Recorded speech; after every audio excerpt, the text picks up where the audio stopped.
संत पेतरुस के पहले पत्र अध्याय 2 पद संख्या 24 मैं पढ़ता हूँ, अब ध्यान पूर्वक सुने। वह अपने शरीर में हमारे पापों को क्रूस के काट पर ले गए, जिससे हम पापों के लिए मृत्यु होकर धार्मिकता के लिए जीने लगे। आप उनके घावों द्वारा भले चंगे हो गए हैं। क्रिस्तम मेरे प्यारे भाई और बहनों, आप सभी को जय यीशु। आज हम देखेंगे विशेषकर कि वचनों के द्वारा कैसे चंगाई पाए।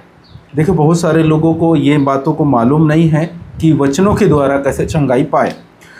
हम अक्सर प्रार्थना तो करते हैं, हर एक विश्वासी अपने दुख तकलीफ समस्या के लिए प्रार्थना करते हैं, लेकिन उस समय हम वचन को बोल नहीं पाते और उसके द्वारा क्या हो रहा है, हमें चंगाई नहीं मिल पा रहा है। जब तक हम वचन को दोहराएंगे नहीं, जब तक वचन को हम बोलेंगे नहीं, तब तक हमें चंगाई मिलना नामुमकिन है मेरे दोस्तों। तो हमें क्या करना है, प्रार्थना के साथ साथ वचन को दोहराना है, वचनों के द्वारा प्रार्थना करना है। देखिए, यहाँ पर परमेश्वर के वचन में लिखा है, आप उनके घावों द्वारा भले चंगे हो गए हैं। इस वचन को हमें बार बार दोहराना है, कहना है कि हम इस आप जो लिखा है वहाँ पर मैं रखना है, मैं उनके घाव द्वारा भले चंगे हो गया हूँ। इस प्रकार से हमें दोहराना है, मैं प्रभु यीशु मसीह के घाव द्वारा भले चंगे हो गया हूँ। इस प्रकार से हमें इन्हें दोहराना है, बोलना है।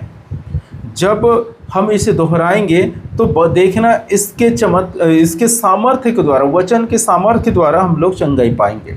बहुत बार क्या होता है कि हम लोग वचन को दोहराते ही नहीं है, प्रार्थना तो करते हैं, हमारी समस्याओं को प्रभु के पास पहुंचाते हैं, बताते हैं, लेकिन वचन को दोहराने का अर्थ क्या है, वचन में सामर्थ्य है। वचन को बोलने का अर्थ क्या है, वचन जो है परमेश्वर ने वादा किया है और वादा किया हुआ ये शब्द है, वचन है। उस वादा को परमेश्वर को हमें बताना है, मतलब याद दिलाना है। याद तो है उसको, लेकिन उसे कहकर हमें उसे बार बार दोहराना है। जैसे मैं आपको एक उदाहरण के लिए बताता हूँ, किसी किराने दुकान वाले आपकी लड़की या लड़का के शादी के समय में आपके जितने भी खर्चा लगेगा किराना सामान, वो देने के लिए तैयार हो, ऐसे बोल के कुछ साइन एग्रीमेंट किया है और सिग्नेचर लगा दिया है।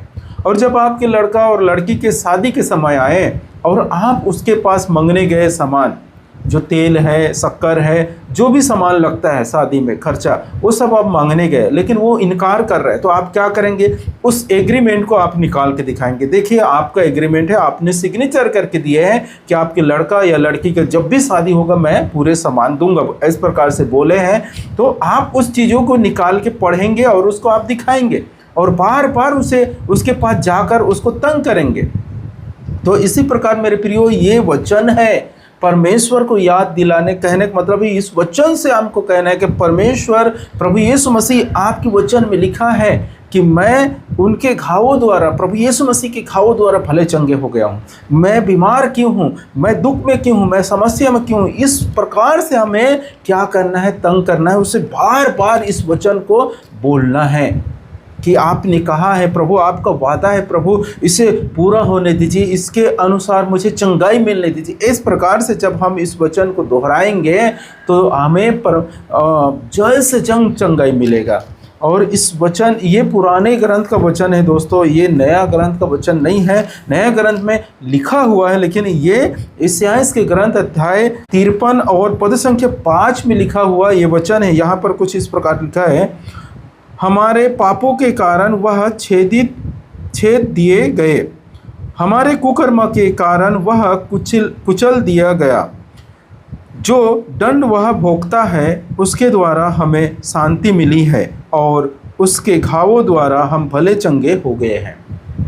कौन है ये? प्रभु यीशु मसीह है। उसे कोड़े मारे गए, किसके पापों के द्वारा? हमारे पापों के द्वारा, हमारे अपराध के द्वारा उसे कुचले गए, मारे गए, है ना, उसे छेदित गए किसके? हमारे पापों के कारण, हमारे दुख के कारण, हमारे दंड के कारण उसको सजा मिला। और यहाँ नीचे में लिखता है, हम उसके घावों द्वारा भले चंगे हो गए, उसके मार खाने द्वारा हम लोग भले चंगे, हमें उसके कोड़े खाने के द्वारा हम लोग भले चंगे हो गए, उसके क्रूस ढोने के कारण हम लोग भले चंगे हो गए, वो कांटे के मुकुट पहनने के द्वारा हम लोग भले चंगे, उसकी मृत्यु द्वारा हम लोग भले चंगे हो गए, उसके जी उठने के द्वारा हम लोग भले चंगे। इस प्रकार से हमें कह कर बोल कर प्रार्थना करना है मेरे प्रियो। बहुत सारे लोग हैं प्रार्थना तो करते हैं, प्रार्थना दिन रात करते हैं, लेकिन वचन नहीं बोलते, वचन को दोहराते नहीं। हम जब तक वचन को बोलेंगे नहीं, वचन को दोहराएंगे नहीं, तब तक हमें चंगाई नहीं मिलता। मेरे प्यारे भाई और बहनों, हमें क्या करना है? वचन को बोलकर प्रार्थना करना है और देखना आपके जीवन में कैसे फर्क, आपके समस्या, आपके दुख तकलीफ दूर होना चालू हो जाएगा। आप पहले जैसे थे वैसे नहीं रहेंगे, आपके जीवन में बदलाव आना चालू हो जाएगा। मेरे प्रियो, आप एक बार वचनों को दोहराइए, बोलिए, वचन को बोलकर प्रार्थना कीजिए। जैसे मैंने बताया, संत पेतरुस के पहले ग्रंथ में लिखा है, अध्याय 2 पद संख्या 24 में कहता है, मैं उसके घावों द्वारा भले चंगे हो गया हूँ, मैं उसके कोड़े खाने के द्वारा भले चंगे हो गया हूँ, मैं उसके क्रूस ढोने के द्वारा भले चंगे हो गए, मैं उसके मार खाने के द्वारा भले चंगे हो गए। इस प्रकार से आप कहकर वचन को दोहरा कर प्रार्थना करके देखिए, आपके जीवन में शांति का लहर दौड़ाएगा, आपके जीवन में खुशी का लहर दौड़ाएगा, आपके जीवन में आशीष ही आशीष रहेगा, आपके जीवन में आशीष बरसेगा, आपके अंदर से वो शांति का जो स्रोत उमड़ आएगा। मेरे प्यारे भाई और बहनों, और आपकी जो भी तकलीफ है, दुख है, बीमारी है, वो चंद मात्रा में ठीक हो जाएगा। सिर्फ हमें क्या करना है? वचन के द्वारा प्रार्थना करना है, वचन को दोहराते हुए प्रार्थना करना है। आपके घर में जितने भी परिवार हैं उन सबको कहिए, ये वचन को आज बोलेंगे, हम सब मिलकर बोलेंगे। और जब प्रार्थना करते हैं इसे 5 बार, 10 बार, 15 बार, 20 बार, जितने हो सकते इसको दोहराइए और कहिए, प्रभु आपने वादा किया है, परमेश्वर आपने वादा किया है, आप भूल गए हैं क्या? मुझे इस वचन के अनुसार चंगाई होने दीजिए। आप मेरे पाप को अपने ऊपर ले लिए हैं, आप मेरे रोगों को अपने ऊपर ले लिए। इस प्रकार से आप बोलते हुए प्रार्थना कीजिए। आपकी कोई सी भी बीमारी हो, बड़े से बड़े बीमारी क्यों ना हो, परमेश्वर पिता उसी क्षण आपको चंगाई देगा और आप इन वचनों के द्वारा परमेश्वर के आशीष को महसूस पाएंगे, परमेश्वर के अनुग्रह से भर जाएंगे, परमेश्वर के आशीष से आप चलना शुरू हो जाएगा। आपके जीवन में, आपके सभी कार्यों में परमेश्वर के आशीष रहेगा। मेरे प्यारे भाई और बहनों, आप एक बार वचन को दोहराते हुए प्रार्थना करके देखिए। तो इन वचनों के अनुसार परमपिता परमेश्वर आप सबों को भरपूर मात्रा में आशीष दे। आप सभी को जय यीशु।